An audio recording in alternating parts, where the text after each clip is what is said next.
હમણાં સમાચાર મળી રહ્યા છે, અત્યંત ઘૃણાસ્પદ સમાચાર છે। એક વિડીયો વાયરલ થયો છે અને વિડીયો 9મા ધોરણમાં ભણતા બાળકનો છે। આ બાળકની ગુદામાં તેના સાથીઓ લાકડી નાખે છે, દારૂની બોટલ નાખે છે, બાળક ચીસાચીસ કરે છે।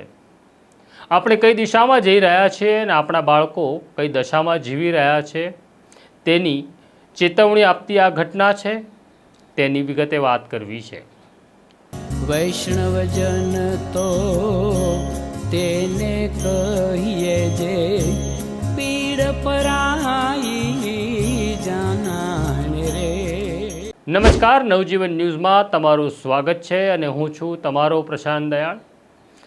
આજે જે વાત કરવા હું જઈ રહ્યો છું એ વાત કરતાં મને ધ્રુજારી છૂટી જાય છે, મારા રૂવાડા ઊભા થઈ જાય છે, કારણ કે આખી ઘટના જ બહુ જ ઘૃણાસ્પદ છે। આમ આદમી પાર્ટીના નેતા ગોપાલ ઇટાલિયાએ પોતાના સોશિયલ મીડિયા એકાઉન્ટ્સ પર એક વિડીયો વાયરલ કર્યો। આ વિડીયો હું આખો ન જોઈ શક્યો, કારણ કે ઘટના જ એ પ્રકારની છે, ધૃણા ઉપજાવે એવી છે, આપણને ડરાવી મૂકે એવી છે, આપણા ઘરમાં રહેલા બાળકની આપણને ચિંતા કરાવી મૂકે એવી છે। આ વિડીયો અમારી પાસે છે, પણ અમે તમને બતાડી શકતા નથી, કારણ કે આ વિડીયોના જે દ્રશ્યો છે એ તમને પણ ધ્રુજાવી મૂકે અને તમને પણ ધૃણા ઉપજાવે તેવા છે। આ વિડીયોની અંદર 3-4 બાળકો એક નાના બાળકને પકડી રાખે છે, જે નગ્ન અવસ્થામાં છે, તેને મારે છે, તેને ઊંધું પાડે છે, તેના ગુદામાં લાકડી નાખે છે અને તેના ગુદામાં દારૂની બોટલ નાખે છે। આ બાળક બચવા માટે ચીસાચીસ કરે છે, બૂમો પાડે છે, પણ ત્યાં તેને કોઈ મદદ કરનાર નથી। ગોપાલ ઇટાલિયાએ આ વિડીયો સોશિયલ મીડિયા પર નાખ્યા પછી અમદાવાદ પોલીસ હરકતમાં આવી અને જે ઘટના સામે આવી છે તે બહુ જ ચોંકાવનારી છે, આપણા સમાજ માટે ચિંતાનો વિષય છે, આપણા બાળકો કઈ દિશામાં જઈ રહ્યા છે તેની ચેતવણી છે। ઘટના એવી છે કે ગોપાલ ઇટાલિયાએ વિડીયો વાયરલ કર્યા પછી અમદાવાદ જિલ્લાની પોલીસ હરકતમાં આવે છે અને આ જે વિડીયો છે એ વિડીયો અમદાવાદ જિલ્લાના ધંધુકા પાસે આવેલા પચ્છમ ગામની ધોરણ 12ના છોકરાઓ એક 9મા ધોરણમાં ભણતા બાળક પાસે શારીરિક માગણી કરે છે અને આ 9મા ધોરણનું બાળક એ માગણીને સંતોષવાનો ઇનકાર કરે છે, શરણે થવાની ના પાડે છે। એટલે 12મા ધોરણમાં ભણતા આ 5 છોકરાઓ આ બાળકને પકડે છે, તેને સંપૂર્ણ નગ્ન કરે છે અને તેને પાઠ ભણાવવા માટે તેના ગુદામાં લાકડી નાખે છે, તેના ગુદામાં દારૂની બોટલ નાખે છે, આ બાળક ચીસાચીસ કરે છે। આ ઘટના 1 મહિના પહેલાંની છે, એટલે આ વિડીયો જે અત્યારે વાયરલ થયો 1 મહિના પહેલાંનો છે, તો અત્યાર સુધી બહાર કેમ ન આવી આખી ઘટના? આ વિડીયો જે વાયરલ થયો છે એનો અર્થ એવો છે કે આ જે 5 બાળકો છે તેમણે જ પોતાના મોબાઈલની અંદર આ વિડીયો રેકોર્ડ કર્યો હશે અને પછી તેમણે વાયરલ કર્યો હશે। આ અંગે અમે અમદાવાદ જિલ્લાના ડીએસપી ઓમપ્રકાશ જાટ સાથે વાત કરી, ત્યારે અમદાવાદ પોલીસ પાસેથી મળેલી વિગત પ્રમાણે આ ઘટના ઘટી છે, વાત સાચી છે। અમદાવાદ પોલીસની ટીમ સ્કૂલ ઉપર પહોંચે છે અને તપાસનો દોર શરૂ કરે છે, ત્યારે એવી ખબર પડે છે કે આ 5 બાળકો છે જે 12મા ધોરણમાં ભણે છે, એટલે કે હજી સગીર વયના છે। સંભવ છે કે આ બાળકોને પોર્ન ફિલ્મ જોવાની ટેવ પડી હશે અને તેના કારણે તેમના મનમાં આ ઝેર અને આ વિકૃતિ ભરાઈ હશે અને તેમણે પોર્ન ફિલ્મોમાં જુએ છે તેવું કરવાનો પ્રયત્ન કરવા માટે 9મા ધોરણમાં ભણતા એક બાળકને પસંદ કર્યો, તેની પાસે શરીર સંબંધ બાંધવાની માગણી કરી અને આ બાળક ના પાડે છે, ત્યારે પછી તેની સાથે જે કંઈ બન્યું તે આ વિડીયોમાં જોઈ શકાય છે।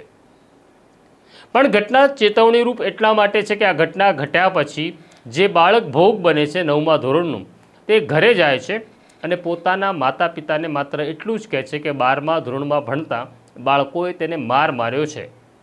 વાસ્તવમાં તેની સાથે જે બન્યું તે આખી હકીકત આ 9મા ધોરણનું બાળક પોતાના માતા પિતાને કહેતું નથી। આ ચિંતાનો વિષય એટલા માટે છે કે આપણા સંતાનો સાથે એ પ્રકારનો આપણો સંબંધ રહ્યો નથી, અથવા આપણા સંતાનો આપણી ઉપર એ ભરોસો મૂકી શકતા નથી કે તે આપણી સામે સાચું કહી શકે, અને એના કારણે જ આ 9મા ધોરણમાં ભણતા બાળકે સત્ય હકીકત છુપાવી। પણ બાળકને મારવામાં આવ્યો છે એવી ફરિયાદ પછી આ બાળકના પિતા ધંધુકા પોલીસ સ્ટેશનમાં જાય છે અને એક અરજી આપે છે કે 12મા ધોરણના 5 બાળકોએ મારા દીકરાને માર્યો છે. પોલીસ આ અરજી લે છે. આ ઘટનાની અંદર જે ભોગ બનનાર બાળક છે એ પણ સગીર છે, મારનાર બાળકો જે છે અથવા ઘૃણાસ્પદ કૃત્ય કરનારા બાળકો છે એ પણ સગીર છે. એટલે પોલીસ બંનેના મા બાપને બોલાવે છે, વાતચીત કરે છે અને અંતે આ બંને બાળકોના વાલીઓ સમાધાન કરે છે અને પછી એવું નક્કી થાય છે કે અમારે આ મામલે પોલીસ ફરિયાદ કરવી નથી. જો આ બાળકે ત્યારે જ પોતાના પિતાને કે પોલીસને આખી હકીકત જણાવી હોત તો ત્યારે જ ગુનો દાખલ થાત. પણ આ વિડીયો વાયરલ થયા પછી પોલીસ હરકતમાં આવી. આ 5 બાળકો જેમણે આ કૃત્ય કર્યું, આ ઘૃણાસ્પદ કૃત્ય કર્યું, તેમને ઓળખી કાઢ્યા છે, તેમની અટકાયત કરી છે. પણ સગીર બાળકો હોવાને કારણે તેમની સામે જ્યુવેનાઇલ એક્ટ પ્રમાણે પોસ્કોનો ગુનો દાખલ કરવામાં આવ્યો છે અને 5 પૈકી 3 બાળકોને અત્યારે ઓબ્ઝર્વેશન હોમમાં મોકલી આપવામાં આવ્યા છે. આમ આખી ઘટનામાં સગીર બાળકો છે, પણ ચિંતા એ વિષયની છે કે આજે આ 5 બાળકોએ આ કૃત્ય આચર્યું, નક્કી તેમના મનમાં આ ગંદકી અને ઝેર પોર્ન ફિલ્મોને કારણે આવ્યું હશે. આપણે બાળકને તેની સલામતી માટે કે આપણા સંપર્કમાં રહે તેના માટે આપણે મોબાઈલ ફોન આપીએ છીએ, પણ આપણે સમયાંતરે આપણું બાળક આ ફોનનો ઉપયોગ શું કરે છે તેના ઉપર નજર રાખતા નથી. એટલે આ બાળકોએ જે દિશામાં તેમને ન જવું જોઈએ તે દિશામાં તેઓ ગયા અને તેમણે આખી ઘટનાને અંજામ આપ્યો. એ ચિંતાનો વિષય છે. અને બીજી તરફ ભોગ બનનાર બાળકે પોતાના મા બાપને કેમ ન કહ્યું એ પણ એટલી જ ચિંતાનો વિષય છે.